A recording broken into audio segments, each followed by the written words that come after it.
Hello friends, അപ്പോൾ എല്ലാവർക്കും spoken English സീരീസിൻ്റെ പുതിയ എപ്പിസോഡിലേക്ക് സ്വാഗതം. ഇന്ന് നമ്മൾ പഠിക്കാൻ പോകുന്നത് ഇംഗ്ലീഷ് സംസാരിച്ച് തുടങ്ങാൻ ആഗ്രഹിക്കുന്ന, പഠിക്കാൻ ആഗ്രഹിക്കുന്ന തുടക്കക്കാർക്ക് വേണ്ടിയിട്ടുള്ള ഒരു വീഡിയോ ആണ്. നമ്മൾ ഇതുപോലൊരു വീഡിയോ മുൻപ് നമ്മൾ ചെയ്തിട്ടുണ്ടായിരുന്നു. നമ്മൾ ഏകദേശം 15 പുതിയ വാക്കുകൾ, നമ്മൾ അറിഞ്ഞിരിക്കേണ്ട വാക്കുകൾ, അതിൻ്റെ മീനിങ്ങും എക്സാമ്പിളൊക്കെ ആയിട്ട് നമ്മൾ പഠിച്ചിട്ടുണ്ടായിരുന്നു. അതിൻ്റെ രണ്ടാം ഭാഗമാണ് ഈ വീഡിയോ. നമ്മളൊന്ന് ഏകദേശം 10 പുതിയ വാക്കുകളും അതിൻ്റെ അർത്ഥങ്ങളും അതെങ്ങനെ സെൻറ്റൻസിൽ ഉപയോഗിക്കാം എന്നുള്ളതും കൂടിയാണ് നമ്മൾ ഇന്ന് കാണാനായിട്ട് പോകുന്നത്. എന്തുകൊണ്ടാണ് 10 വാക്ക് പഠിപ്പിക്കുന്നതെന്ന് വെച്ചാൽ, നമ്മൾ 10 വാക്കുകൾ പഠിച്ച് അതൊരാഴ്ച പ്രാക്ടീസ് ചെയ്ത് പിന്നീട് നമ്മൾ അടുത്ത വാക്കുകൾ പഠിച്ച് ഇങ്ങനെയാണ് നമ്മൾ നമ്മുടെ ലാംഗ്വേജ് ഡെവലപ്പ് ചെയ്യുന്നതിൻ്റെ ഒരു മേജർ ആയിട്ടുള്ള ഒരു ഘട്ടം. ഓക്കെ, അതുകൊണ്ട് തന്നെയാണ് നമ്മൾ വാക്കുകൾ കൂടെ നിങ്ങളെ പഠിപ്പിക്കുന്നത്. ഓക്കെ, അപ്പോൾ നമുക്ക് ആദ്യത്തെ വാക്കിലേക്ക് കടന്നാലോ. ആദ്യത്തെ വാക്കാണ് എലോൺ. എന്താണ് എലോൺ? എലോണിൻ്റെ അർത്ഥം എന്താ? തനിയെ. ഓക്കെ, എലോൺ എന്ന് പറഞ്ഞാൽ എന്താണ്? തനിയെ. നമുക്ക് 1-2 എക്സാമ്പിൾസ് നോക്കാം. അപ്പോൾ നമുക്ക് കുറച്ചും കൂടി ഈ സംഗതി മനസ്സിലാവും. വിനീത is sitting alone in the garden. Okay, Vineetha is sitting alone in the garden. Okay, വിനീത പൂങ്കാവനത്തിൽ, പൂന്തോട്ടത്തിൽ ഒറ്റയ്ക്കിരിക്കുകയാണ്. ഓക്കെ, തനിയെ ഇരിക്കുകയാണ്. ഓക്കെ, ഒറ്റപ്പെടുക, തനിയെ എന്നൊക്കെയുള്ളതാണ് എലോൺ എന്ന് പറയുന്ന വാക്കിൻ്റെ അർത്ഥം. അപ്പോൾ നമ്മൾ പറഞ്ഞത് എന്താ? വിനീത is sitting alone in the garden. Okay, Vineetha is sitting alone in the garden. ഇനി നമുക്ക് രണ്ടാമത്തെ എക്സാമ്പിളിലേക്ക് പോകാം. I'm going alone to the market. I'm going alone to the market. Okay, ഞാൻ മാർക്കറ്റിലേക്ക് ഒറ്റയ്ക്കാണ് പോകാൻ പോകുന്നത്. ഓക്കെ, ഞാൻ മാർക്കറ്റിലേക്ക് ഒറ്റയ്ക്ക് പോവുകയാണ്. ഓക്കെ, ഞാൻ മാർക്കറ്റിലേക്ക് ഒറ്റയ്ക്ക് പോവുകയാണ്. ഇങ്ങനെ പറയാം, I'm going alone to the market. Okay, I'm going alone to the market. ഇനി നമുക്ക് രണ്ടാമത്തെ വാക്കിലേക്ക് പോവാം. ഏകദേശം, ഒരുവിധം എന്നൊക്കെ നമ്മൾ മലയാളത്തിൽ പറയും ഇല്ലേ? ഏകദേശം, ഒരുവിധം എന്നൊക്കെ. ഇതിന് നമ്മൾ ഇംഗ്ലീഷിൽ ഉപയോഗിക്കുന്ന വാക്കാണ് ഓൾമോസ്റ്റ്. എന്താണ്? ഓൾമോസ്റ്റ്. ഓക്കെ, അപ്പോൾ ഏകദേശം എന്ന് പറയാൻ, ഒരു വിധം എന്ന് പറയാനായിട്ട് നമുക്ക് ഏത് വാക്ക് ഉപയോഗിക്കാം? ഓൾമോസ്റ്റ് എന്ന വാക്ക് ഉപയോഗിക്കാം. ഓക്കെ, നമുക്ക് എക്സാമ്പിൾ നോക്കാം. It's almost done. Okay, it's almost done. ഇത് ഏകദേശം തീർന്നു. ഓക്കെ, ഇത് ഏകദേശം തീർന്നു. ഇങ്ങനെ പറയാം, ഇറ്റ്സ് ഓൾമോസ്റ്റ് ഡൺ. ഓക്കെ, നിങ്ങൾ വേണമെങ്കിൽ എൻ്റെ കൂടെ ഒന്നുകൂടെ പ്രാക്ടീസ് ചെയ്ത് പറഞ്ഞു കേട്ടോ. It's almost done. ഓക്കെ, അതൊരു വിധം തീർന്നു. അപ്പോൾ ആരെങ്കിലും നമ്മളുടെ അടുത്ത് ചോദിക്കുകയാണ്, അതെ ജോലിയൊക്കെ കഴിഞ്ഞു? It's almost done. ഓക്കെ, ഒരു വിധം തീർന്നു. ഓക്കെ, ഒരു വിധം തീർന്നു. പഠിച്ചു കഴിഞ്ഞു, ഇറ്റ്സ് ഓൾമോസ്റ്റ് ഡൺ, ഒരു വിധം തീർന്നു എന്നൊക്കെ നമ്മൾ പറയും. ഓക്കെ, അപ്പോൾ ഇറ്റ്സ് ഓൾമോസ്റ്റ് ഡൺ. രണ്ടാമത്തെ എക്സാമ്പിൾ ആണ് we are almost there. Okay, we are almost there. Okay, ഞങ്ങൾ ഏകദേശം അവിടെ എത്തി. Okay, we are almost there, ഞങ്ങൾ ഏകദേശം അവിടെ എത്തി. അപ്പോൾ നമ്മൾ എവിടേക്കും ഒരു യാത്ര പോവാണ്. ഇപ്പോൾ വീട്ടിൽ നിന്ന് ആരെങ്കിലും വിളിച്ചിട്ട് ചോദിക്കണം അവിടെ എത്തിയോ എന്ന് ചോദിക്കുമ്പോൾ നമ്മൾ പറയും we are almost there. Okay, we are almost there, ഞങ്ങൾ ഏകദേശം അവിടെ എത്തി എന്ന് പറയും. ഓക്കെ, അപ്പോൾ ഏകദേശം അല്ലെങ്കിൽ ഒരു വിധം എന്ന് പറയാനായിട്ട് നമ്മൾ ഉപയോഗിക്കുന്ന വേർഡാണ് എന്ത്? ഓൾമോസ്റ്റ്. മൂന്നാമത്തെ വേർഡാണ് വേറെ. വേറെ എന്ന് പറയാനായിട്ട് നമ്മൾ എന്താ ഇംഗ്ലീഷിൽ ഉപയോഗിക്കുക? ഓക്കെ, വേറെ എന്ന് പറയും അല്ലേ? വേറെക്ക് നമ്മൾ ഇംഗ്ലീഷിൽ ഉപയോഗിക്കുന്ന വേർഡാണ് അനദർ. എന്താണ്? അനദർ. അനദർ എന്ന് പറഞ്ഞാൽ എന്താ അർത്ഥം? വേറെ. ഈ ഒരു വാക്ക് എപ്പോഴും നമ്മൾ ഉപയോഗിക്കുന്ന ഒരു വാക്കാണ് ഇല്ലേ? ഇപ്പം നമ്മളിപ്പോൾ കുറച്ച് കേക്കൊക്കെ കട്ട് ചെയ്ത് നമ്മൾ നമ്മുടെ സുഹൃത്തിന് വെച്ച് കൊടുക്കാമെന്ന് വിചാരിക്കും. ഇപ്പോൾ ഒരു പീസൊക്കെ കഴിച്ചു, ആള് പിന്നീട് അതിൽ നിന്നൊന്നും എടുക്കാതിരിക്കും. നമ്മൾ ചോദിക്കും വേറൊരു പീസും കൂടി എന്താ എടുക്കാതെ? വേറെ ഒരു പീസും കൂടി എന്താ എടുക്കാതെ? വേറെ എന്ന് പറയുന്ന ഒരു വാക്ക് നമ്മളിവിടെ എല്ലായ്പ്പോഴും നമ്മുടെ യൂസേജസിൽ വരുന്നതാണ്. ഓക്കെ, അപ്പോൾ നമുക്കത് എങ്ങനെയാണ് ഇംഗ്ലീഷിൽ ചോദിക്കുക? Why don't you take another piece of cake? Okay, എങ്ങനെ ചോദിക്കുക? Why don't you take another piece of cake? Okay, why don't you take another piece of cake? ഇതുപോലെ തന്നെ നമ്മൾ ചോദിക്കും, നമ്മുടെ കൂട്ടുകാരി ഒരു നല്ല പാട്ടുപാടാണ്. അപ്പോൾ നമ്മൾ നമ്മുടെ അടുത്ത സുഹൃത്തിനോട് പറയും, അതെ ഇവള് വേറൊരു KS ചിത്രയാവാൻ പോവാട്ടോ എന്ന് പറയും അല്ലേ? അല്ലെങ്കിൽ ശ്രേയ ഘോഷലാവാൻ പോവാട്ടോ എന്നൊക്കെ നമ്മൾ പറയും. ഓക്കെ, വേറെ ഒരു IS ചിത്ര അല്ലെങ്കിൽ വേറെ ഒരു ശ്രേയ ഘോഷൽ എന്നൊക്കെ നമ്മൾ പറയും. Okay, so she is going to be another KS Chithra. Okay, എങ്ങനെ പറയാം? She is going to be another KS Chithra. Okay, എങ്ങനെ പറയാം? She is going to be another KS Chithra. ആരെങ്കിലും, ഇതാണ് നമ്മുടെ നാലാമത്തെ വേർഡ് നോക്കാൻ പോകുന്നത്. ആരെങ്കിലും. ഓക്കെ, ആരെങ്കിലും ഉള്ളതിന് നമുക്ക് ഏത് ഇംഗ്ലീഷ് വേർഡ് ഉപയോഗിക്കുക? ആരെങ്കിലും. ഓക്കെ, നമ്മൾ 2 വാക്കുകളാണ് ഇതിന് വേണ്ടിയിട്ട് ഉപയോഗിക്കുക ഇംഗ്ലീഷിൽ. ഒന്ന് നമ്മൾ ഉപയോഗിക്കും എനിബോഡി. Okay, anybody. അല്ലെങ്കിൽ നമ്മൾ ഉപയോഗിക്കും എനിവൺ. ഓക്കെ, 2 വാക്കുകൾ ഉപയോഗിക്കും. ഏതൊക്കെയാണ്? എനിബോഡി അല്ലെങ്കിൽ എനിവൺ. ഓക്കെ, ആരെങ്കിലും, ആരെങ്കിലും. ഓക്കെ, അപ്പോൾ നമുക്ക് 1-2 എക്സാമ്പിൾ നോക്കിയാലോ. അവിടെ ആരെങ്കിലും ഉണ്ടോ? ഓക്കെ, അവിടെ ആരെങ്കിലും ഉണ്ടോ? എങ്ങനെ ഇംഗ്ലീഷിൽ ചോദിക്കുക? Is anybody there? Is anybody there? Okay, anybody. അല്ലെങ്കിൽ നമുക്ക് ചോദിക്കാം is anyone there? Okay, is anyone there? ആരെങ്കിലും. ഓക്കെ എന്നുള്ളതിനാണ് നമ്മൾ ചോദിക്കുന്നത്. എങ്ങനെ? Is anybody there? അല്ലെങ്കിൽ നമുക്ക് ചോദിക്കാം ഇസ് എനിവൺ there? അല്ലെങ്കിൽ നമുക്ക് ഒരു എക്സാമ്പിൾ കൂടെ നോക്കാം. ആർക്കെങ്കിലും സിനിമയ്ക്ക് പോകേണ്ടതുണ്ടോ എന്ന് ചോദിക്കാം. എങ്ങനെ ഇംഗ്ലീഷിൽ ചോദിക്കാം? Does anybody want to go for the movie? Does anybody want to go for the movie? Okay? അല്ലെങ്കിൽ does anyone want to go for the movie? Okay? അപ്പോൾ ആർക്കെങ്കിലും സിനിമയ്ക്ക് പോകേണ്ടതുണ്ടോ എന്നാണ് നമ്മൾ ചോദിക്കുന്നത്. ഓക്കെ, അഞ്ചാമത്തെ വേർഡാണ് ആർഗ്യൂ. ഓക്കെ, വാദിക്കുക അല്ലെങ്കിൽ തർക്കിക്കുക എന്നൊക്കെയാണ്. Okay, argue. ഓക്കെ, നിങ്ങൾ ഓൾറെഡി ഈ വാക്ക് കേട്ട് പരിചിതമുള്ളതായിരിക്കും, പക്ഷെ പലപ്പോഴും നമ്മളിത് ഉപയോഗിക്കാറില്ല. ഓക്കെ, ഏതാണ് ആർഗ്യൂ? ഓക്കെ, വാദിക്കുക അല്ലെങ്കിൽ തർക്കിക്കുക എന്നൊക്കെയാണ് അതിൻ്റെ അർത്ഥം. ഓക്കെ, നമുക്ക് രണ്ട് എക്സാമ്പിൾ നോക്കാം. ഒന്നാമത്തെ എക്സാമ്പിൾ ഇതാണ്. അവൻ എൻ്റെ അടുത്ത് തർക്കിച്ചുകൊണ്ടിരിക്കുകയായിരുന്നു. Okay, he was arguing with me. Okay, എങ്ങനെ പറയാം? He was arguing with me. Okay, അവൻ എൻ്റെ അടുത്ത് തർക്കിച്ചുകൊണ്ടിരിക്കുകയായിരുന്നു. രണ്ടാമത്തെ എക്സാമ്പിളാണ്, എനിക്ക് നീയായിട്ട് തർക്കിക്കാൻ താല്പര്യമില്ല. ഓക്കെ, എനിക്ക് നീയായിട്ട് തർക്കിക്കേണ്ട. I don't want to argue with you. I don't want to argue with you. Okay, എനിക്ക് നീയായിട്ട് തർക്കിക്കണ്ട. ഇങ്ങനെ പറയാം, I don't want to argue with you. Okay, I don't want to argue with you. ആറാമത്തേതാണ് ചോദിക്കുക. ഓക്കെ, ചോദിക്കുക എന്നുള്ളതിന് നമ്മൾ ഏതാ ഇംഗ്ലീഷ് വാക്ക് ഉപയോഗിക്കുക? Ask.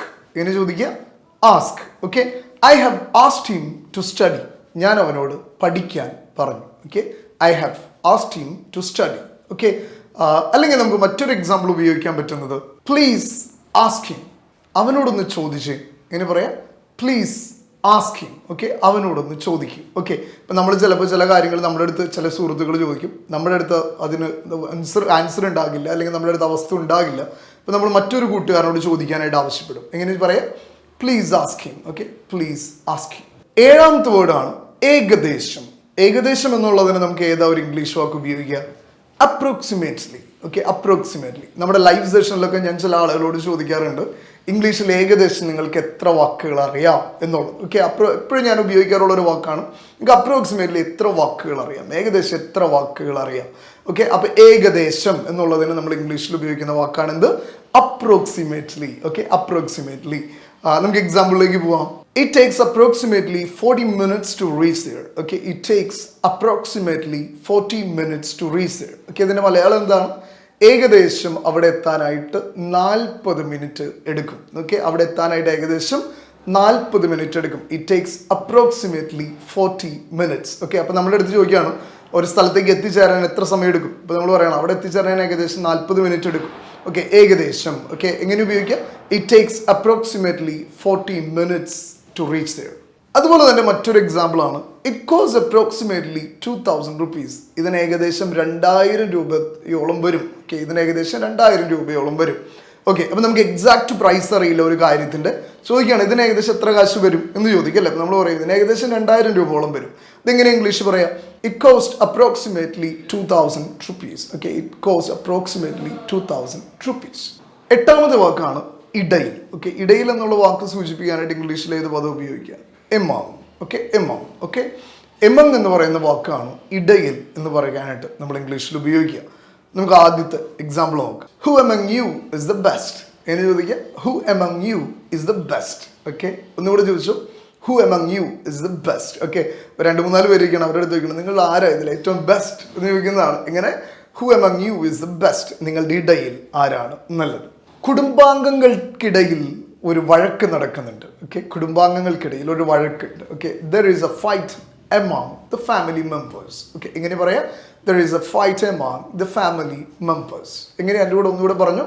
There is a fight among the family members. കുടുംബാംഗങ്ങൾക്കിടയിൽ ഒരു ഫൈറ്റ് ഉണ്ട്. ഓൾറൈറ്റ്. ഒൻപതാമത്തെ വാക്കാണ് ആങ്ഷ്യസ്. Okay, anxious. ആങ്ഷ്യസ് എന്ന് പറഞ്ഞാൽ എന്താ? ഉത്കണ്ഠ. ഓക്കെ, ഉത്കണ്ഠ. ഓക്കെ, നമ്മുടെ അടുത്ത് എപ്പോഴും പറയും ഇത്ര ആങ്ഷ്യസ് ആവേണ്ട കാര്യം എന്താ, അത്രയ്ക്കൊന്നും ആങ്ഷ്യസ് ആവേണ്ട കാര്യമില്ല, ഇത്രയൊന്നും ഉത്കണ്ഠപ്പെടേണ്ട കാര്യമില്ല എന്ന് പറയും. ഓക്കെ, അപ്പോൾ ഉത്കണ്ഠ എന്നുള്ള വാക്ക് കാണിക്കാൻ വേണ്ടിയിട്ടാണ് നമ്മൾ എന്ത് പറയുക? Anxious. Right, will go to the first example. He is anxious about his result. Okay, അവൻ്റെ റിസൾട്ടിനെ കുറിച്ച് അവൻ ഭയങ്കര ഉത്കണ്ഠാകുലനാണ്. ഓക്കെ, അവൻ ഭയങ്കര ഉത്കണ്ഠപ്പെട്ടിരിക്കുകയാണ് അവൻ്റെ റിസൾട്ട് എന്താവും എന്ന് വിചാരിച്ചിട്ട്. ഓക്കെ, ഓൾറെഡി റിസൾട്ട്സ് ഒക്കെ വന്നു, ഇനി ഉത്കണ്ഠയുടെ കാര്യമില്ല, പക്ഷേ ഇനി റിസൾട്ട് വരാനുള്ള ഒരു കുട്ടിയെ പറ്റിയിട്ടാണ് നമ്മൾ പറയുന്നത്. He is anxious about his result. രണ്ടാമതാണ്, അവളുടെ ഉത്കണ്ഠപ്പെട്ടിട്ടുള്ള മുഖം കണ്ടിട്ട് എനിക്ക് വല്ലാതെ വിഷമം തോന്നി. ഓക്കെ, അവളുടെ ഉത്കണ്ഠപ്പെട്ടിട്ടുള്ള മുഖം കണ്ടിട്ട് എനിക്ക് വല്ലാതെ വിഷമം തോന്നി. I felt sad seeing her anxious face. Okay, എങ്ങനെ പറയാ? I felt sad seeing her anxious face. Okay, I felt sad seeing her anxious face. Okay. അപ്പോൾ ഞാൻ ഈ പറയുന്ന വാക്കുകളൊക്കെ നിങ്ങൾ എഴുതിയെടുക്കണം, ഒപ്പം ഈ സെൻറ്റൻസസ് എഴുതിയെടുക്കണം. ഓക്കെ. ഈ സെൻറ്റൻസസ് എല്ലാം നമുക്ക് ഡെയിലി ലൈഫിൽ ഉപയോഗിക്കാനും കൂടെ സാധിക്കുന്ന സെൻറ്റൻസ് ആണ്. ഓക്കെ. അപ്പോൾ നമുക്ക് അവസാനത്തെ 10ാമത്തെ വാക്കിലേക്ക് പോവാം. അറ്റൻറ്റീവ്, ശ്രദ്ധയുള്ള എന്നുള്ള വാക്കാണ്. ഓക്കെ. ശ്രദ്ധയുള്ളതിന് നമ്മൾ ഉപയോഗിക്കുന്ന ഒരു വാക്ക് എന്ന് പറയുന്നത് അറ്റൻറ്റീവ് ആണ്, അല്ലേ? നമ്മളെപ്പോഴും പറയും ഭയങ്കര അറ്റൻറ്റീവ് ആയിട്ടിരിക്കുക, വളരെ ശ്രദ്ധയോടുകൂടി ഇരിക്കുക. സ്പോക്കൺ ഇംഗ്ലീഷ് ക്ലാസ്സുകൾ അറ്റൻഡ് ചെയ്യുമ്പോൾ വളരെ അറ്റൻറ്റീവ് ആയിട്ടിരിക്കണം, വളരെ ശ്രദ്ധയോടുകൂടി ഇരിക്കണം എന്നൊക്കെ നമ്മൾ പറയും. ഓക്കെ. അപ്പോൾ ശ്രദ്ധയുള്ള എന്നുള്ളതിന് കൊടുക്കുന്ന വാക്ക് എന്താ? Attentive. He's A very attentive student.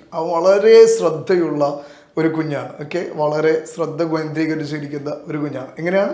He is a very attentive student.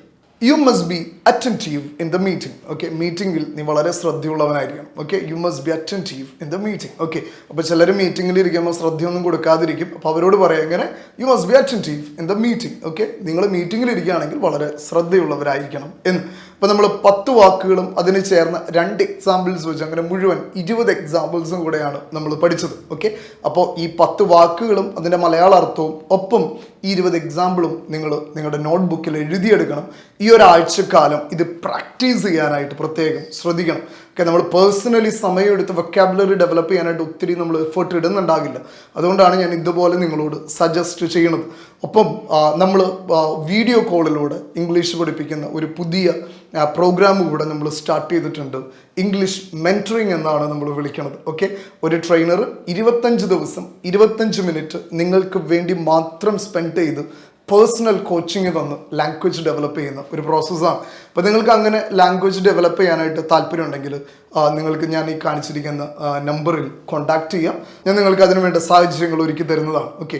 ഞാനിങ്ങനെ നിങ്ങളോട് പറയുന്നത്, നിങ്ങളിപ്പോൾ നമ്മൾ ഇംഗ്ലീഷ് ഒത്തിരി കേൾക്കുന്നുണ്ട്, നമ്മുടെ ക്ലാസ്സുകൾ അറ്റൻഡ് ചെയ്യുന്നുണ്ട്. ഫ്ലുവൻ്റ് ആയിട്ട് സംസാരിക്കണമെങ്കിൽ അത് പറഞ്ഞ് പ്രാക്ടീസ് ചെയ്ത് ഡെവലപ്പ് ചെയ്യേണ്ടത് ആവശ്യമാണ്. അതിനെപ്പോഴും ഒരു ട്രെയിനറുടെ അടുത്ത് കണ്ടിന്യൂസ് ആയിട്ട് സംസാരിക്കുക എന്നുള്ളതാണ് ഏറ്റവും എളുപ്പമാർഗം. അതുകൊണ്ടാണ് നമ്മൾ 25 ദിവസം 25 മിനിറ്റ് വെച്ച് വീഡിയോ കോളിലൂടെ 1-on-1 ട്രെയിനിങ്, പേഴ്സണൽ കോച്ചിങ് തരുന്നത്. ഓക്കെ. ഒപ്പം നമ്മുടെ ഒരു 1 ഇയർ സപ്പോർട്ട് നിങ്ങൾക്ക് ഉണ്ടാവും കേട്ടോ. ധൈര്യമായിട്ട് ജോയിൻ ചെയ്തോ, ഞാൻ ഗ്യാരണ്ടി. അപ്പോൾ മറ്റൊരു വീഡിയോ ആയിട്ട് നമുക്ക് വീണ്ടും കാണാം. Until then it's bye from Linto.